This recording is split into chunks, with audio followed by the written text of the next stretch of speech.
do thank the chair. Senator Canonico from the great state of South Carolina, where Frank Underwood is from. There's always someone, so don't mess with me.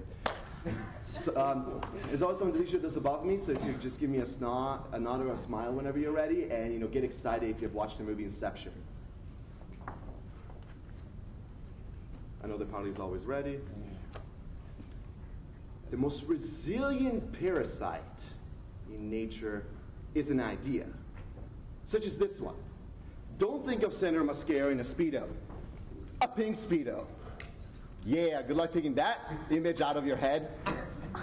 Even more insidious is not Senator Riff's unrequited love for Senator Chaconis. It's a negative impression.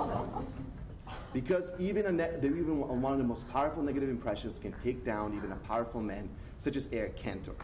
Now, Senator Richardson and Senator Kumar have explained the modern state of American politics, and they make it sound as tragic as a Game of Thrones episode.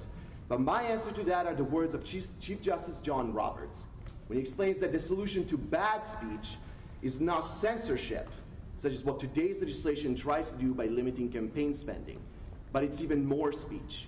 It's because today's legislation only exacerbates the very problem of attack ads that I stand in negation, and I urge you to do the same. You see, today's constitutional amendment operates under a flawed understanding of the concept of the civil liberties granted by the First Amendment. You see, the affirmations like Senator Kumar and Senator Richardson have demonized what has been consistently ruled to be a legitimate expression of free speech, campaign spending, on the grounds that it undermines our democracy and breeds corruption. The problem, however, lies not in campaign contributions that are transparent and regulated, but in the independent expenditures made by political actions committees that manipulate our political process in the shadows. Because as the Supreme Court explains in Buckley v. Valeo, the limits of the Federal Election Campaign Act applies to the campaign spending done by the candidate and their supporters, and not to the independent expenditures made by a super PAC, which is why super PACs now are able to influence our democracy without revealing the identity of their donors and without limits. Thus, today's legislation really exacerbates the problems that it seeks to fix. Because Senator Richardson, the moneyed interest in a world in which campaign spending is even more regulated, will converge their resources into super PAC that won't be regulated by today's amendment. And that's why negative advertising will be increasing and thereby undermine our democracy even more. Because as Professor Thomas Seeger from George Washington University explains in his 2010 study published in the Journal of American Political Science, because voters follow the media of an average of 4 times as much as the newspaper, negative advertising implemented by super PACs is able to lower voting turnout by 5% in each state.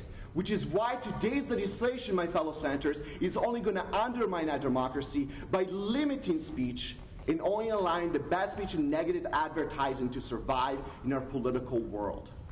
Which is why we should be standing in strong negation of today's legislation, because the integrity of the First Amendment has been used for centuries to protect our political process, and today's legislation only disrupts that. Thank you. Thank you. For a speech of 3 minutes and 5 seconds. All questions, please rise. Mascaro, Chen, Kumar. Thank you for the intro, Senator. Today's legislation does impose limits on how much candidates or their supporters can spend in an election. So that part about supporters, couldn't that cover super PACs? No, Buckley v. Valeo shows that it doesn't cover them because they're independent political expenditures. Yes, Senator, thank you for that mental image of Mr. Mascaro. However, specifically when the Founding Fathers wrote the First Amendment and the Bill of Rights, did they ever imagine the exorbitant amounts of money that would be pouring into the system? Once again, the notion that they had was that the only way to fight bad speech is not through censorship, which is what our country is against, but it's through even more speech. So we should allow our political process to include even more political discourse. Thank you.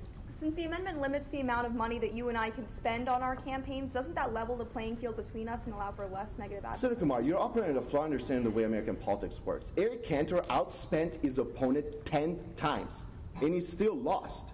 Money is not what really makes the difference, it's the message. And today's legislation only promotes negative messages as opposed to the good ones. Senator Wechter, quickly. Thank you. By spending for a candidate or against a candidate's opponent, aren't super PACs by definition supporters of the candidate in question? Nope. Buckley v. Valeo explains that what super PACs do is that they do not support a candidate, they support a movement or a cause, which is why they're able to escape the regulation of the Federal Election Campaign Act.